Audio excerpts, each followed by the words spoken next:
Assalamualaikum warahmatullahi wabarakatuh. Alhamdulillahi rabbil alamin. Hamdan katsiran thayyiban mubarakan fih. Mil as-samawati wa mil al-ardi wa ma bainahuma wa mil ma syi'ta min syai'in ba'd. Wassalatu wassalamu ala rasulillahi wa ala alihi wa sahbihi wa man walah, amma ba'd. Hadirin sekalian rahimakumullah, kita melanjutkan materi Manhajus Salikin Fikih Dasar karya Syekh Abdurrahman bin Nasir As-Sa'di rahimahullah, dan kita masih pada syarat-syarat salat yang 6, yaitu suci dari hadas, suci dari najis, masuknya waktu, menutup aurat, menghadap kiblat, dan niat. 4 yang pertama telah berlalu. Sekarang yang kelima, yaitu istiqbalul qiblah, menghadap kiblat. Halaman 72 dari terjemah. Berkata penulis, wa minha, dan diantaranya, yakni dari syarat salat, istiqbalul qiblah, menghadap kiblat. Qala ta'ala, Allah berfirman, wa min haitsu kharajta fawalli wajhaka syatral masjidil haram. Dan dari mana pun engkau wahai Muhammad keluar, maka hadapkanlah wajahmu ke arah Masjidil Haram. Fa in ajaza an istiqbaliha, apabila tidak mampu menghadap kiblat, limaradin, karena sakit, au ghairihi, atau selainnya, saqata, maka gugur kewajiban menghadap kiblat. Kama tasqutu jami'ul wajibat bila ajzi anha, sebagaimana seluruh kewajiban gugur karena lemah, tidak mampu mengerjakannya. Allah berfirman, fattaqullaha mastata'tum, bertakwalah kepada Allah semampu kalian. Nah, syarat salat yang kelima adalah menghadap kiblat. Menghadap kiblat. Kiblat artinya arah. Seperti ungkapan Ibnu Umar, qibala ay wajhin yatawajjah, ke arah ia menghadapkan wajahnya. Kiblat artinya arah, yakni arah seseorang menuju Allah Ta'ala dengan diwakili ke arah Ka'bah yang ada di Masjidil Haram. Dan ia termasuk syarat, yakni harus menghadap. Jika tidak menghadap disertai mampu, maka batalat sholatuh, batal sholatnya. Dalilnya firman Allah Ta'ala, fawalli wajhaka syatral masjidil haram, hadapkanlah wajahmu syatra, ke arah al-masjidil haram, masjidil haram. Ungkapan fawalli, hadapkanlah, palingkanlah, adalah fi'il amr, dan perintah pada asalnya adalah wajib, yakni harus dikerjakan. Juga hadis Abu Hurairah radhiyallahu anhu tentang musii'us shalah, orang yang keliru salatnya. Maka Nabi SAW mengajarinya, idza qumta ila shalah fa'asbighil wudu, tsumma istaqbilil qiblata fakabbir. Apabila kamu hendak sholat, maka berwudu'lah dengan sempurna, lalu menghadaplah kiblat dan bertakbirlah. Ungkapan perintah ini menunjukkan wajib. Asal dari perintah adalah wajib.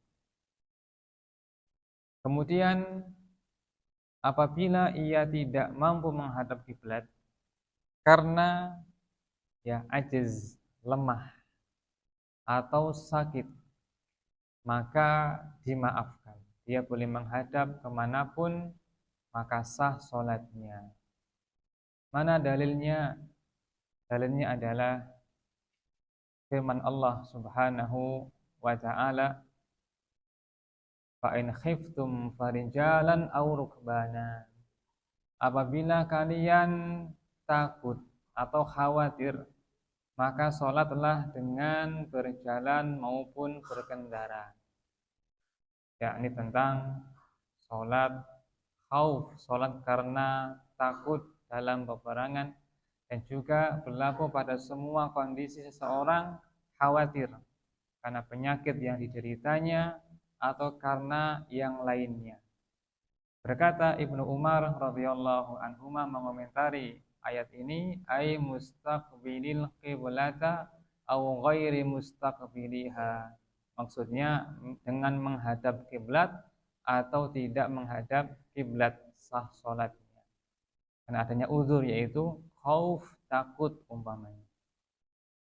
Berkata Nafi radhiyallahu an, budaknya Ibnu Umar, ma arabna Umar yaqulu dzalika illa anin nabiy sallallahu alaihi wasallam. Aku mengira Ibnu Umar mengatakan itu dari Nabi sallallahu alaihi wasallam, yakni bukan ngarang-ngarang, tapi dari petunjuk Nabi sallallahu alaihi wasallam bahwa ketika sedang takut boleh menghadap kiblat maupun tidak. Atau karena jahil, tidak tahu. Lemah itu bisa karena tidak tahu, karena tidak mampu melakukannya meskipun dia tahu. Berdasarkan hadis Amir bin Rabi'ah radhiyallahu anhu, ia berkata, kunna ma'an nabiyyi sallallahu alaihi wasallam fi safarin fi lailatin muzlimah.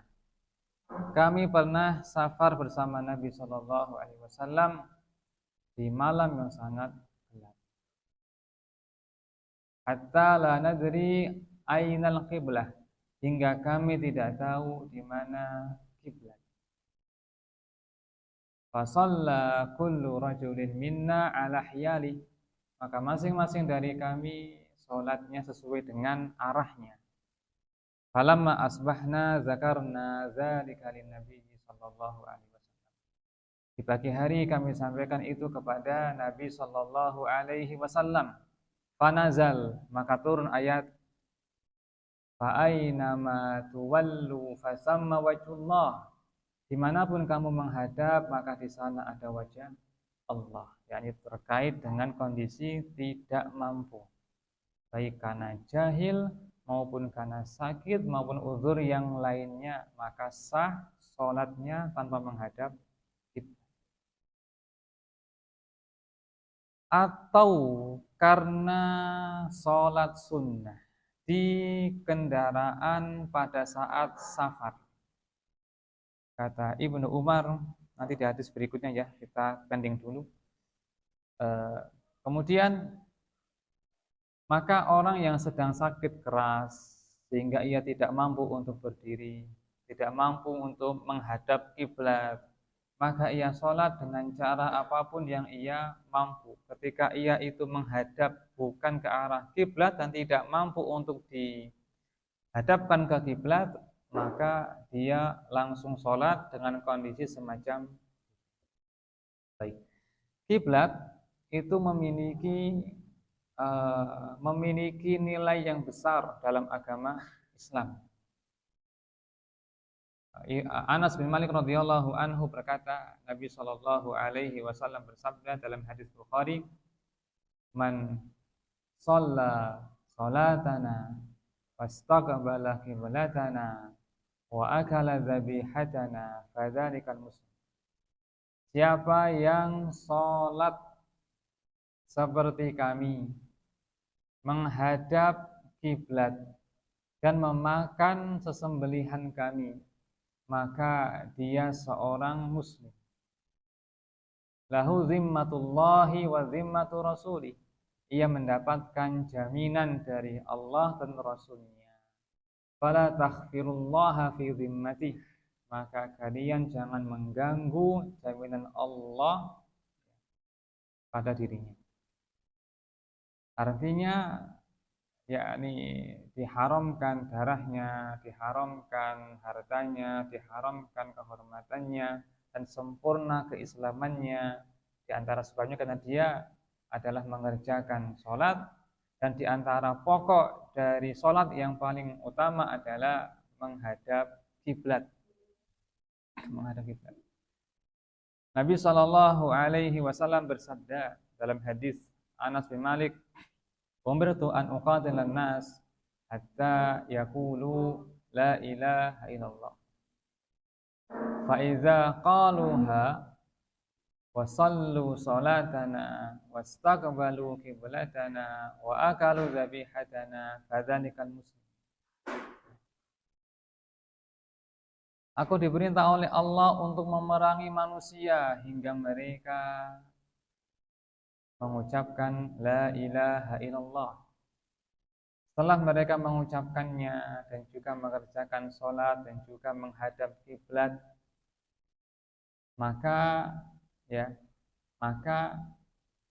mereka adalah muslim. Haruma maluhu wa damu. Haram darahnya, haram hartanya. Hadis ini mirip dengan hadis Ibnu Umar, hadis Umar bin Khattab, hadis Abu Hurairah yang semakna, tapi hadis Anas menambahkan wastaqbalu qiblatana, dan mereka menghadap kiblat kami. Menunjukkan kiblat itu adalah bagian terpenting dalam syariat Islam, terutama dalam sholat. Dan dahulu Allah Subhanahu wa taala memerintahkan nabinya untuk menghadap Baitul Maqdis di Palestina yang merupakan kiblat para nabi sebelumnya. Maka Nabi Shallallahu Alaihi Wasallam selama sekitar 16 atau 17 bulan sholat menghadap Baitul Maqdis, dan beliau ingin dipindah ke arah Makkah, ke arah Ka'bah. Qad nara taqalluba wajhika fis sama. Sungguh kami telah tahu wahai Muhammad, ya kamu sering menghadapkan wajahmu ke langit, yakni pengen turun wahyu yang memerintahkan untuk menghadap ke Ka'bah. Falanuwalliyannaka, maka kami akan palingkan kamu ke arah yang engkau ridhoi, yakni ke Ka'bah. Maka Nabi punya keinginan besar agar dipindah kiblatnya dari Baitul Maqdis ke Ka'bah, karena Ka'bah ini ya peninggalan dari leluhurnya, yaitu Ibrahim dan Ismail alaihimassalam. Wa idz yarfa'u Ibrahimu al-qawaida wa Ismail. Ingatlah ketika Ibrahim bersama Ismail memugar merenovasi Ka'bah. Jadi Ka'bah adalah tempat ibadah leluhurnya, yakni Ibrahim dan Ismail. Maka Nabi suka dipindah ke sana.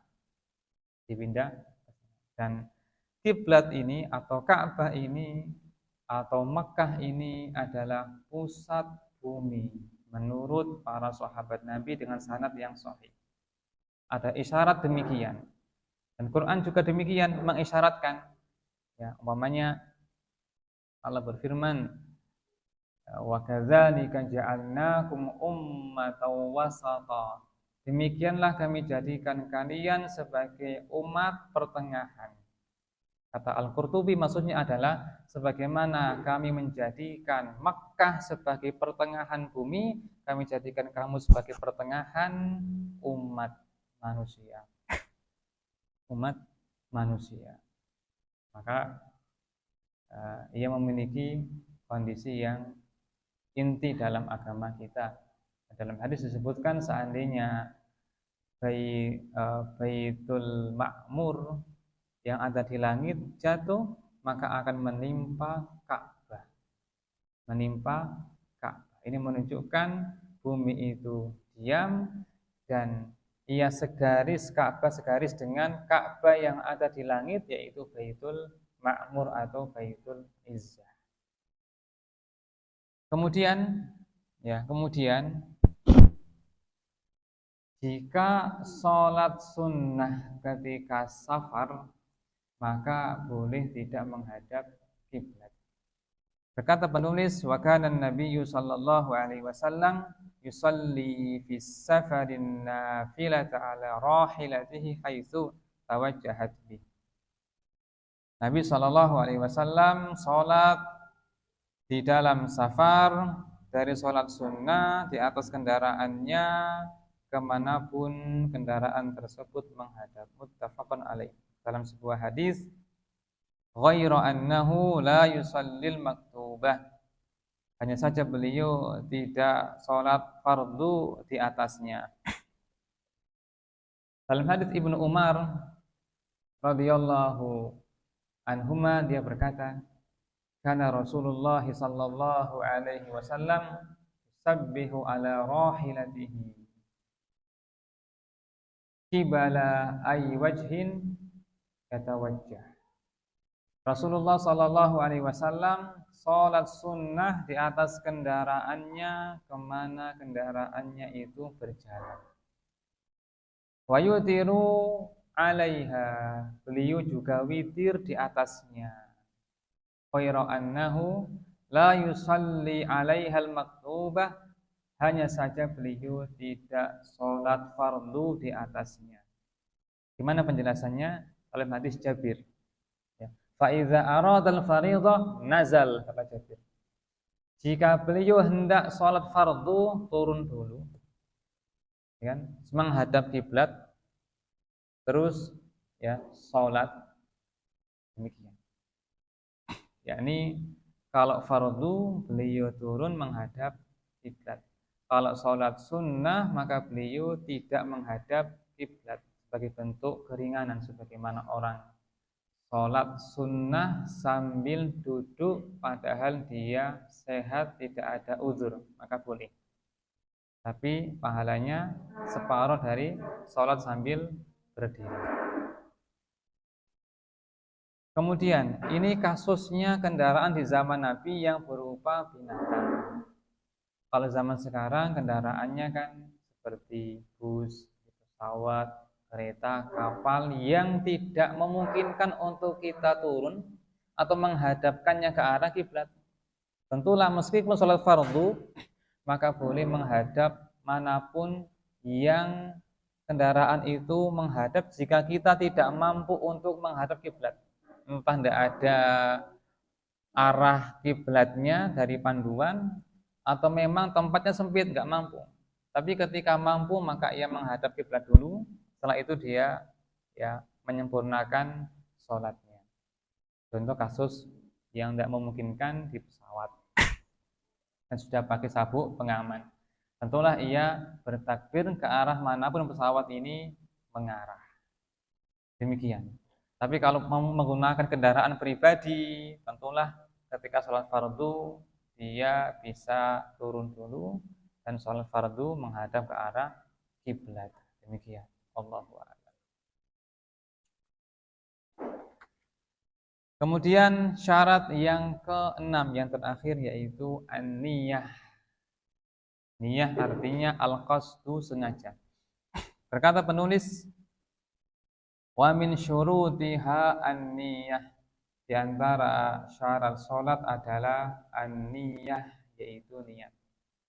Niat secara bahasa artinya adalah sengaja, menyengaja, itu adalah niat. Wa huwa wa mahalluha al-qalbu wa mahalluhu al-qalbu wa mahalluha al-qalbu. Ulama sepakat, kata Ibnu Hubairah dalam kitabnya Ikhtilaful A'immatul Ulama, ulama sepakat bahwasanya tempatnya niat adalah qalbu, jantung, bahasa kita hati. Sehingga yang jadi acuan adalah qalbunya, bukan ucapannya. Seandainya orang mengucapkan niat, dan niatnya dalam ucapan ini berbeda dengan qalbunya, maka yang dianggap adalah qalbunya, bukan ucapannya. Sekarang waktu zuhur, dia memang ingin sholat zuhur, tapi ketika ia mengucapkan niat menggunakan asar, maka sah sholatnya. Karena acuannya adalah qalbunya. Ya. Nabi bersabda sallallahu alaihi wasallam, innamal a'malu binniyah, amal itu tergantung dengan niatnya. Wa innamal likulli imri'in ma nawa. Seseorang itu mendapatkan sesuai dengan niatnya. Makna dari semua amal tergantung niatnya, yakni niat itu untuk membedakan antara kebiasaan rutinitas dengan ibadah, atau membedakan antara ibadah A dengan ibadah B. Contoh, mandi di pagi hari di hari Jumat. Jika niatnya adalah sekedar membersihkan badan, maka belum menghilangkan junubnya. Sama mandi, tapi yang membedakan adalah niatnya. Atau membedakan antara ibadah A dengan B yang mirip, umpamanya sholat zuhur, sholat di 4 rakaat di waktu zuhur. Jika niatnya asar, maka zuhurnya belum gugur karena salah niat. Meskipun sama gerakannya, tapi ketika niatnya keliru atau tidak seperti yang ia niatkan, maka itu yang dianggap. Sementara makna dari wa inna likulli imri'in ma nawa, masing-masing orang mendapatkan sesuai dengan apa yang ia niatkan, berkaitan dengan ikhlas atau tidak. Kalau karena Allah maka berpahala, jika tidak maka tidak. Baik. Berkata Al-Imam Ibnul Qayyim rahimahullah tentang masalah niat. Ya. Melafalkan niat, ya. Tidak ada satupun hadis yang sahih maupun yang lemah tentangnya. Tidak ada yang menunjukkan dipraktekkan oleh sahabat maupun tabi'in maupun al-a'immah al-arba'ah, imam yang keempat. Yakni melafalkan niat ini tidak pernah dilakukan oleh Nabi, para sahabat, ya, kemudian para tabi'in maupun imam yang empat, Abu Hanifah, Malik, Syafi'i, dan Ahmad. Maka generasi awal tidak melakukannya. Maka dari sini yang paling utama, paling afdal tidak melafalkan niat. Karena kaidahnya dalam ibadah, lau kana khairan lasabaquna ilaihi. Seandainya itu perbuatan yang baik, maka mereka telah mendahului kita untuk mengamalkannya. Dan Nabi sallallahu alaihi wasallam bersabda, khairun nasi qarni tsumma alladziina yalunahum tsumma alladziina yalunahum. Generasi terbaik adalah yang hidup di masaku, lalu orang-orang berikutnya, lalu berikutnya. Ini sahabat, tabi'in, tabi'ut. Ini hadis yang menunjukkan tentang, ya, kita diperintahkan Nabi untuk mengikuti mereka dalam praktek ibadah, termasuk dalam masalah niat. Mereka mampu niat, dilafalkan, tapi mereka tidak melakukan, dan tidak ada penghalang sehingga mereka meninggalkannya. Sehingga mereka meninggalkan. Kemudian niat di sini, ya, dikatakan oleh Ibnu Hubairah rahimahullah bentuknya 3, yakni sholat fardu asar. Ketika orang hendak sholat fardu, maka dalam hatinya sholat fardu asar umpamanya. Sholat, yakni untuk membedakan dengan aktivitas selainnya, contoh olahraga. Fardu untuk membedakan dengan sholat sunnah. Asar untuk membedakan dengan zuhur maupun yang lainnya. 3 ya. Sholat fardu asar dalam qalbunya. Dan ketika orang sengaja ingin sholat, itu sebenarnya sedang mengumpulkan tiga ini. Dia sengaja sholat yang itu merupakan wajib baginya dan jenisnya asar atau zuhur atau maghrib atau isya. Ini yang disampaikan oleh Ibnu Hubairah yang seakan-akan ini adalah ijma atau ittifaq para imam yang empat. Kemudian sebagian ulama Hanabilah seperti Syekh Ibnu Utsaimin mengatakan, aku berpandangan bahwa orang-orang yang sholat dan dia tidak menghadirkan jenis sholatnya, entah zuhur, entah asar, itu sah. Dan ini kebanyakan manusia. Mereka kalau sholat mereka hanya ingin mengerjakan kewajiban tanpa dalam hatinya menghadirkan, ini apa sih sholat ini? Maghrib kah? Isya kah? Atau zuhur kah? Atau asar kah? Ini yang dikuatkan oleh Ibnu Utsaimin rahimahullah dalam masalah ini. Kembali kepada melafalkan niat. Kata Ibnu Qayyim rahimahullah, tidak dinukil seorang pun dari sahabat Nabi maupun tabi'in yang melafalkan sholatnya apa, ya kan? Kemudian rakaatnya berapa, menghadap kiblat, adaan maupun makmuman maupun imaman, ya enggak ada. Baik, ini maka dari sini kita tahu yang paling utama adalah tidak melafalkan. Lalu muncul ya muasirin, mutaakhirin, ulama mutaakhirin. Ulama mutaakhirin kebanyakan mereka mengatakan jawaz boleh melafalkan niat. Saya ulang ya. Mutaqaddimin, fuqaha yang awal-awal, terutama generasi pertama, sahabat, tabi'in, dan para imam yang empat, mereka tidak menyinggung melafalkan niat. Maka ini yang terbaik. Sekarang, melafalkan niat itu boleh ataukah tidak? Ulama-ulama mutaakhirin kebanyakan mereka mengatakan boleh, seperti mazhab Hanafi, mazhab Syafi'i, mazhab Hambali. Kecuali Maliki. Maliki mengatakan tidak dianjurkan. Ya, dan itu bid'ah. Di antara ya yang mengatakan sunnah adalah di antara yang mengatakan boleh bahkan dianjurkan adalah Ibnu Qudamah Al-Maqdisi, pemilik kitab Al-Mughni di syarhi Mukhtasar Al-Khiraqi. Ini kitab utama dalam mazhab Hambali. Begitu pula dengan Imam An-Nawawi dalam kitabnya Al-Majmu' Syarhul Muhazzab. Beliau mengatakan wa nutiba nutqun niyah, ya, disunnahkan melafalkan niat.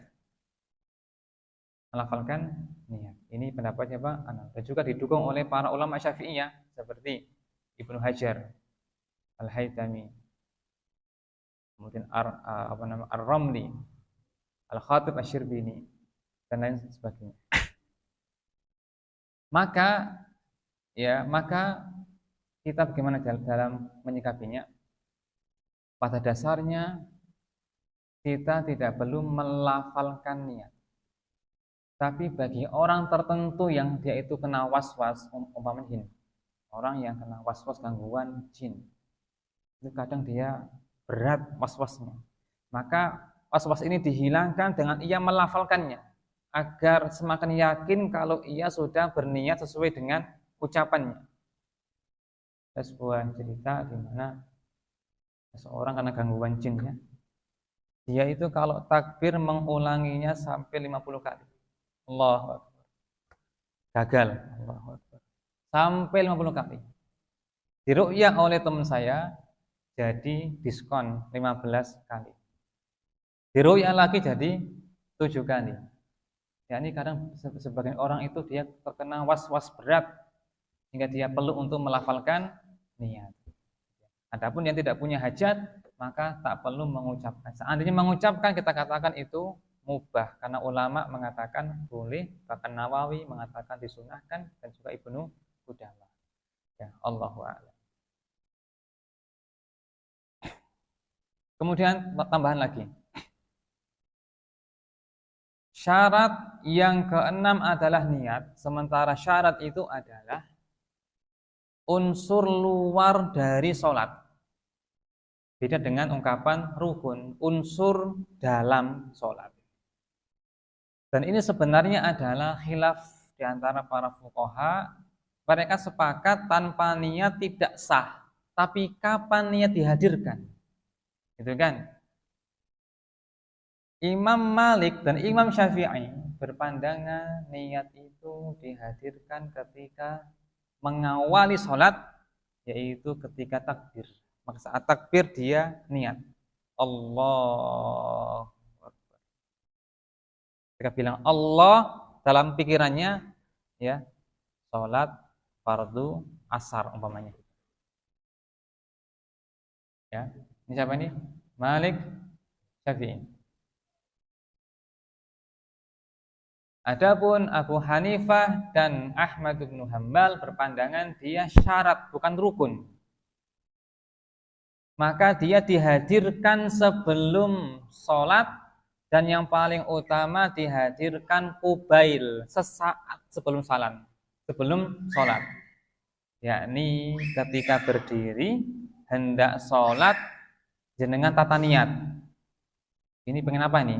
Pengen sholat fardu asar. Baru takbir, Allahu Akbar. Ya. Berkata Hanabilah dan juga Hanafiyah, ketika orang meniatkan sholatnya dari rumah, maka telah sah. Karena memang ia syarat, bukan rukun. Dengan syarat tidak ada pemutus. Contoh ketemu teman ngobrol, maka terputus. Hadirkan lagi niatnya. Gitu ya. Dan pendapat yang kedua ini yang lebih memudahkan kita.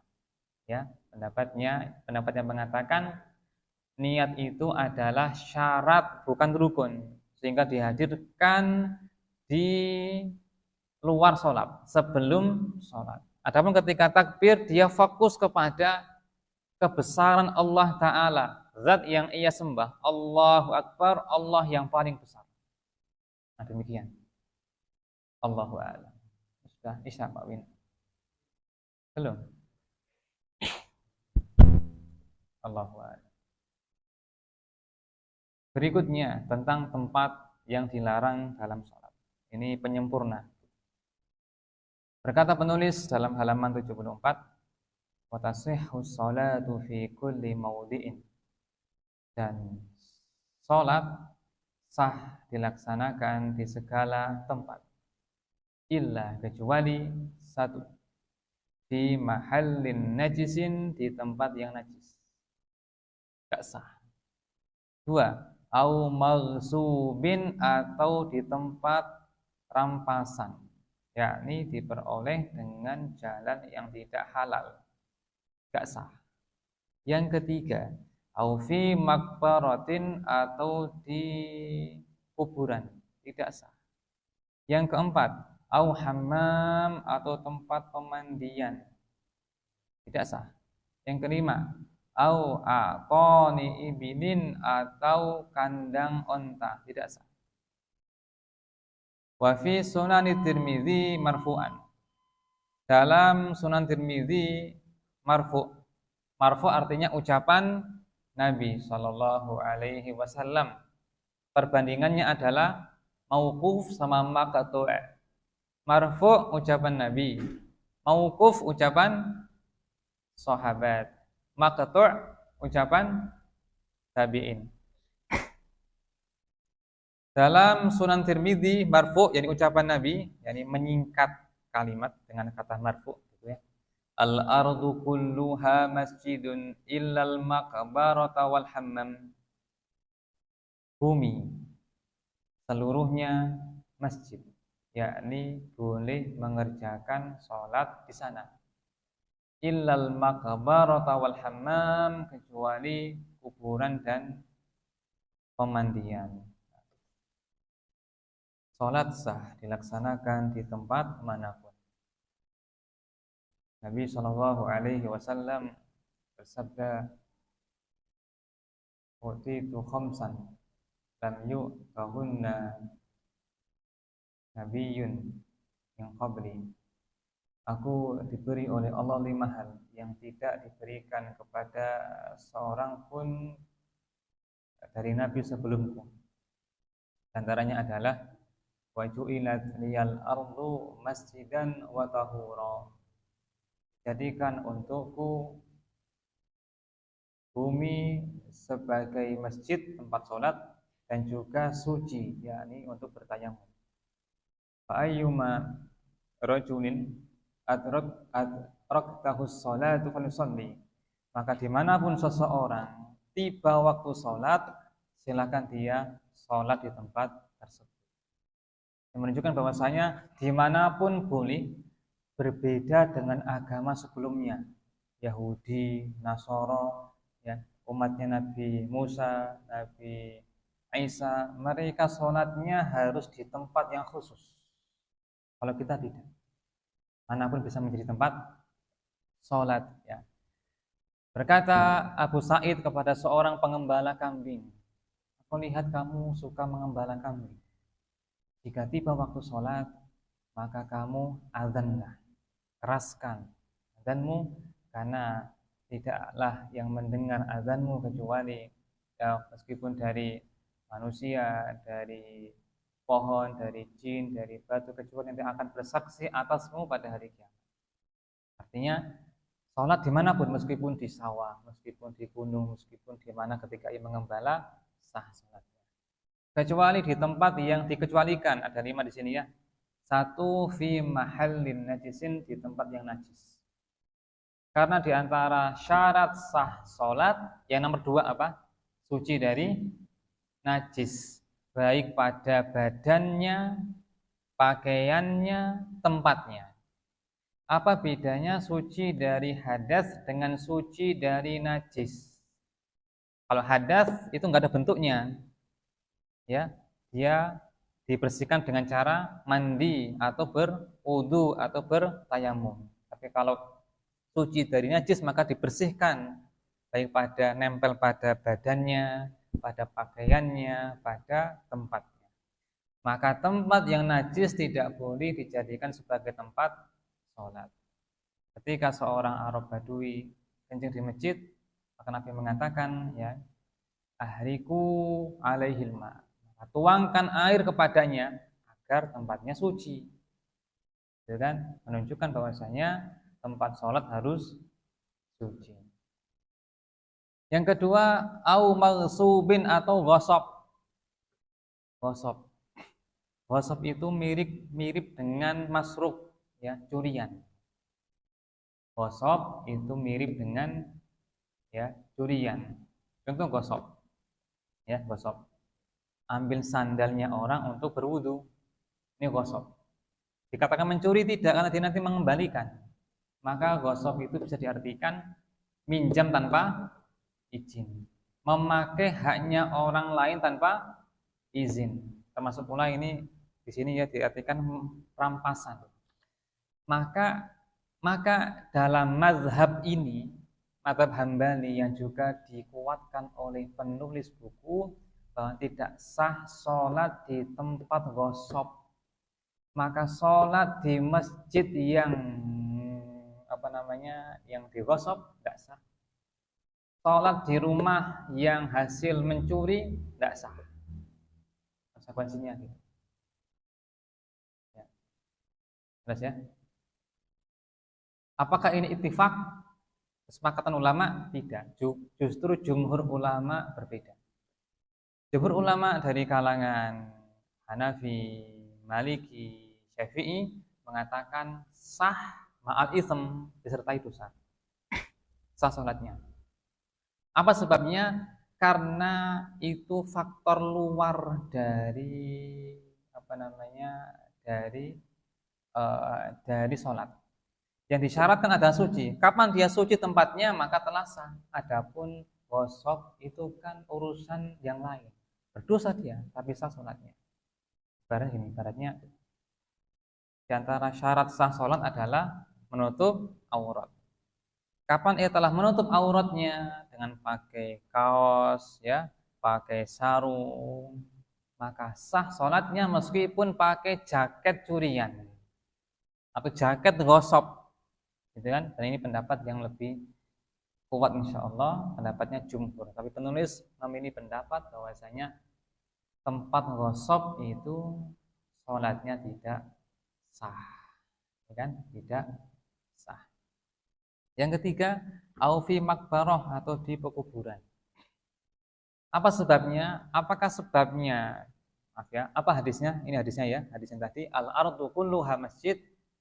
Ya, bumi seluruhnya layak menjadi tempat sholat, kecuali makbaroh, kuburan dan pemandian. Apa sebabnya? Adalah pendapat. Ada yang mengatakan sebabnya karena di sana itu tempatnya najis. Yang kedua, karena banyak setan. Yang keempat, karena kepada kesyirikan.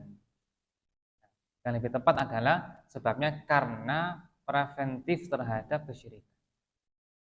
Kalau dikatakan kuburan itu najis, kuburan para nabi suci, mayit muslimin itu suci, ya, mayit itu suci, ya. Innal mu'mina la yanjus mayyitan wala hayya. Orang beriman itu suci, hidup maupun mati. Maka kalau menyentuh jenazah, apakah membatalkan wudhu kita? Tidak, karena suci. Karena suci. Adapun jenazah dimandikan itu karena kewajiban. Bagaimana kita hadas lalu kita mandi, gitu kan? Bukan karena dia najis, bukan. Maka alasannya adalah karena mengantarkan kepada kesyirikan. Dan kesyirikan yang muncul pertama kali masalah kuburan. Orang-orang di sana i'tikaf, ada yang tawaf dan semisalnya. Seperti umpamanya kaumnya Nabi Nuh. Rasul pertama yang Allah utus kepada kaum yang perdana melakukan kesyirikan. Apa sebabnya? Mereka al-ghuluwu fis sholihin, berlebihan dalam memuliakan orang-orang salih yang telah mati. Wa qalu la tadharunna alihatakum, mereka berkata, jangan meninggalkan, ya, Tuhan-Tuhan kalian.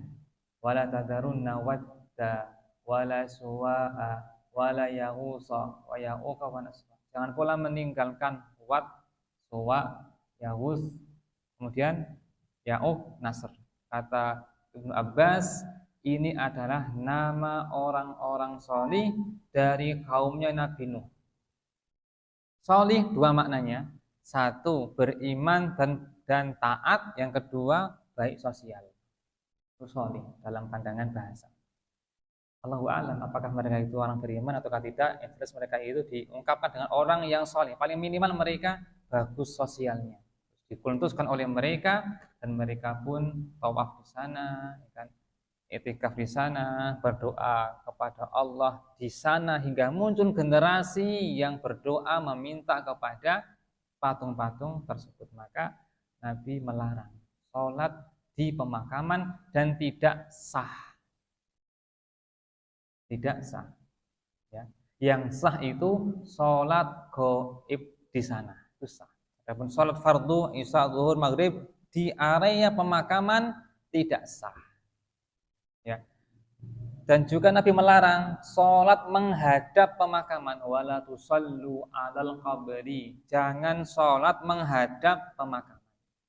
Cuma khilaf pendapat apakah enggak sah ataukah sah dengan dosa. Yang lebih tepat sah dengan dosa. Tapi kalau di dalam pemakaman tidak sah dan berdosa.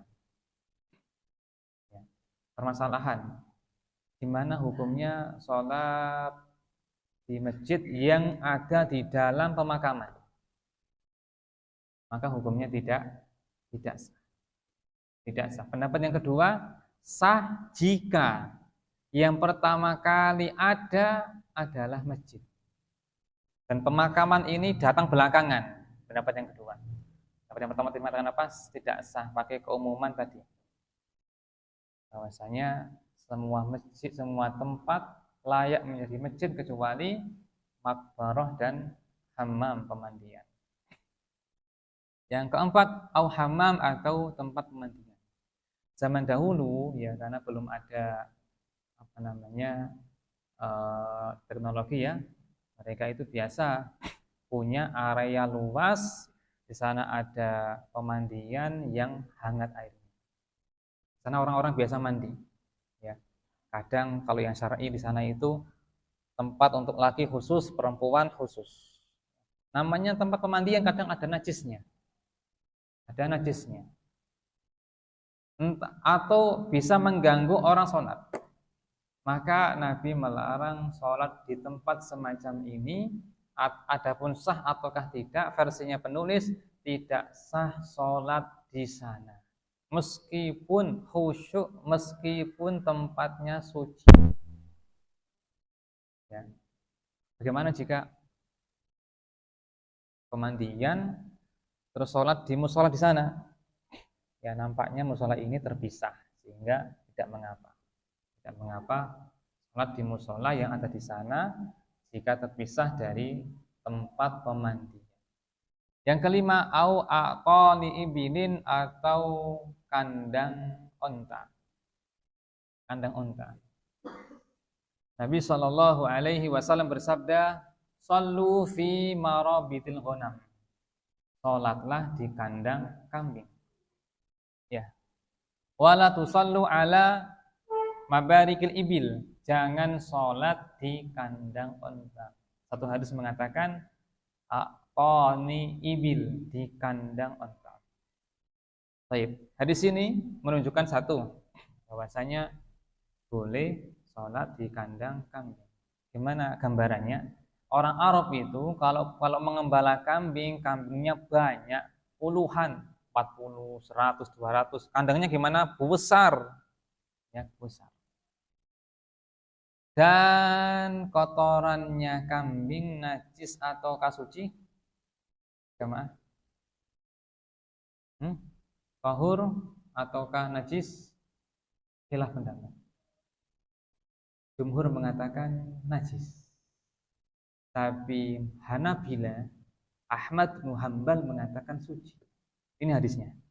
Ketika Nabi membolehkan sholat di kandang kambing, menunjukkan kotoran kambing itu suci. Juga pakai dasar kaidah bahwasanya setiap binatang yang dibolehkan dimakan, kotorannya tidak najis, tapi dia kotor. Ya.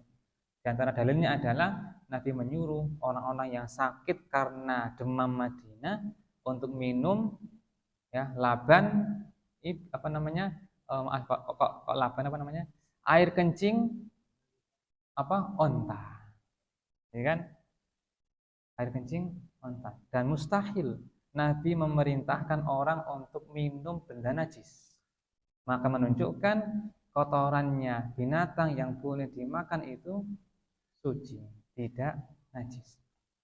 Berikutnya, jangan sholat di kandang onta. Bukankah onta itu halal? Berarti kotorannya juga apa? Tidak najis. Kenapa dilarang? Nah, ada sebuah hadis yang lain yang dikatakan nampaknya ini alasannya.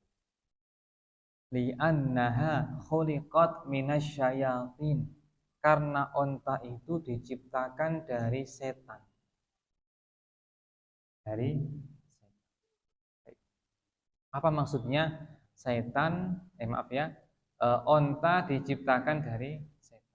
Maksudnya adalah tabiatnya itu seperti setan, atau onta bisa mendorong orang untuk punya sifat seperti setan, yang juga bisa menyebabkan ya sholat orang banyak diganggu oleh setan. Kata Nabi SAW, tidaklah seorang itu berkendara dengan ontanya kecuali ya bersama dia ada setan di belakangnya onta. Ya. Dan maksud dari onta diciptakan dari setan bukan maknanya bahan penciptaannya, bukan, tapi tabiatnya, atau mengajak orang kepada kesetanan. Karena diantaranya Nabi mengatakan ketawaduan itu ada pada pengembala kambing. Wal fakhru wal khulaya, sementara kesombongan itu ada pada pemilik onta. Apa bedanya kami sama onta? Di samping onta lebih mewah, ya, menunjukkan kesombongan, ya, dan itu sifat dari iblis atau setan. Allah berfirman, wa khuliqal insanu min ajal, atau wa khuliqal insanu dha'ifa. Manusia diciptakan, ya, dari ketergesaan. Apakah bahan penciptaannya itu? Bukan, tapi tabiatnya. Diciptakan dalam tabiat semacam itu. Begitu pula dengan tadi hadis yang menyatakan bahwasanya onta diciptakan dari setan. Ini tabiatnya demikian. Itu diantara sebab, meskipun secara asal kata mereka bahwa larangan Nabi itu tidak harus ada alasannya. Yang penting Nabi melarang, ada maupun tidak, maka harus dijauhi. Dan penulis mengatakan tidak sah. Ini pendapatnya penulis yang diikuti oleh penulis. Jadi sholat di 4 tempat ini adalah tidak sah. Allahu ta'ala a'lam. Jika ada pertanyaan, dipersilahkan.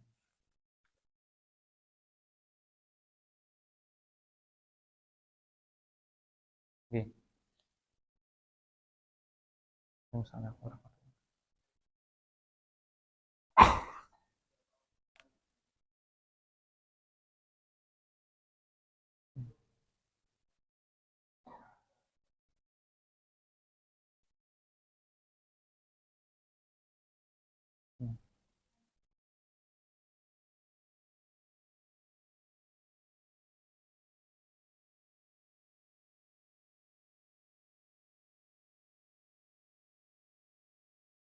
Bagus. Menghadap kiblat ada 2. 1 ain, 2 jihah.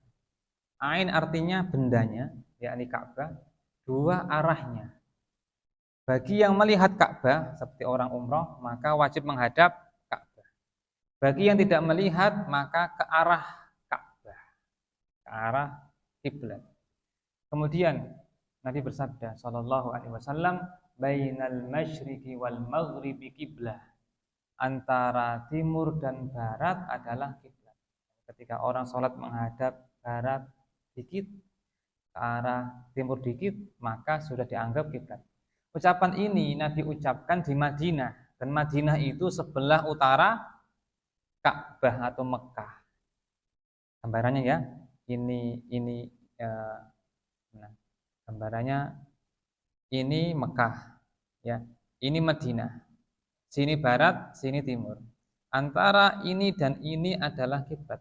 Kalau salat agak sini, maka kemudian untuk orang Indonesia, maka redaksinya adalah antara selatan dan utara adalah kiblat. Artinya kalau seorang itu agak geser sedikit, ya, ke arah selatan atau ke arah utara, sah tidak sholatnya? Sah apa tidak? Sah.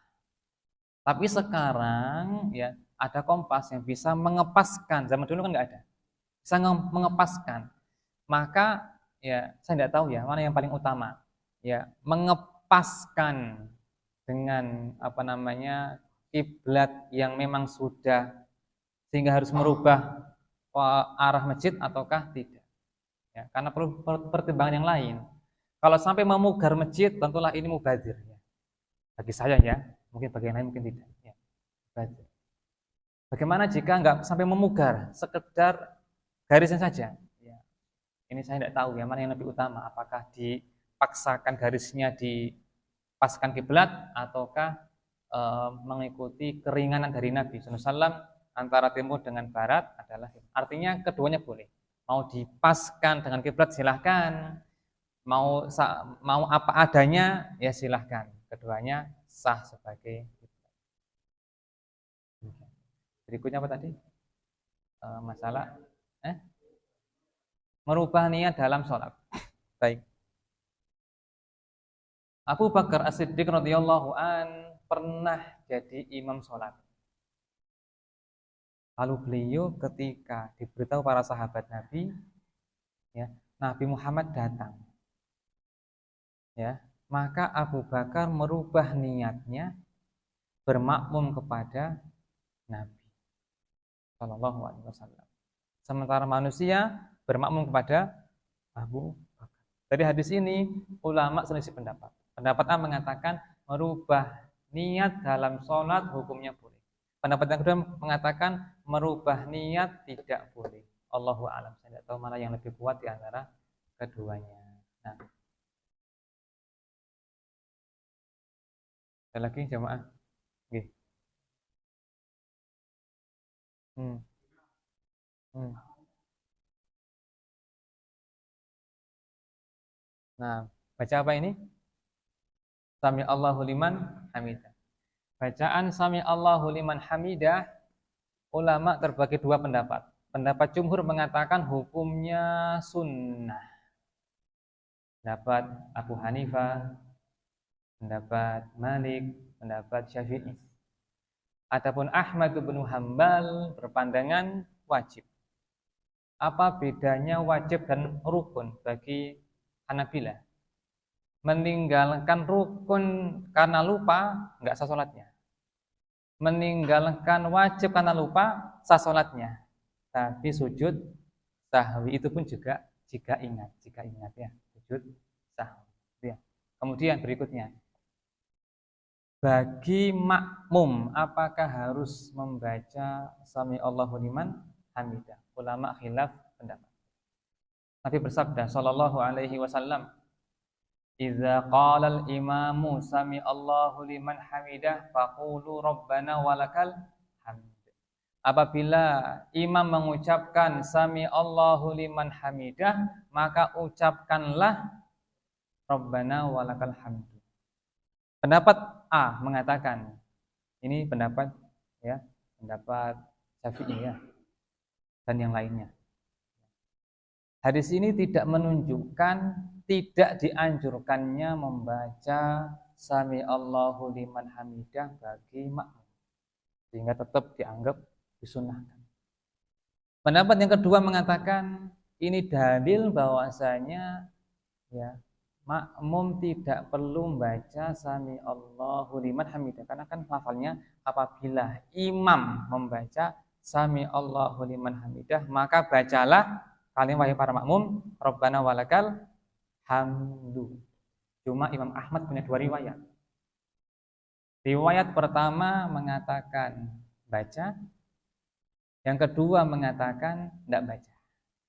Kalau Ustazuna Muhammad Nur Yasin berpandangan tidak membaca. Tidak membaca.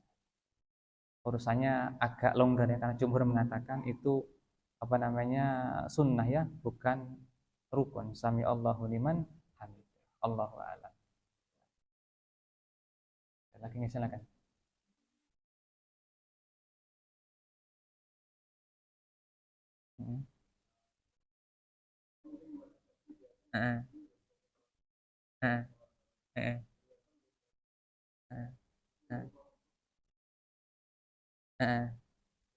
Ya, hadis Abu Bakar tadi menunjukkan bolehnya merubah niat dari imam kepada makmum atau sebaliknya.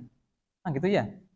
Nah, sekarang kalau dibawa merubah dari fardu ke fardu lain, silahkan pendapat. Karena ini kan hadis tentang merubah niat pada imamah, pada kepemimpinan imam, bukan pada, makanya tadi ada khilaf pendapat.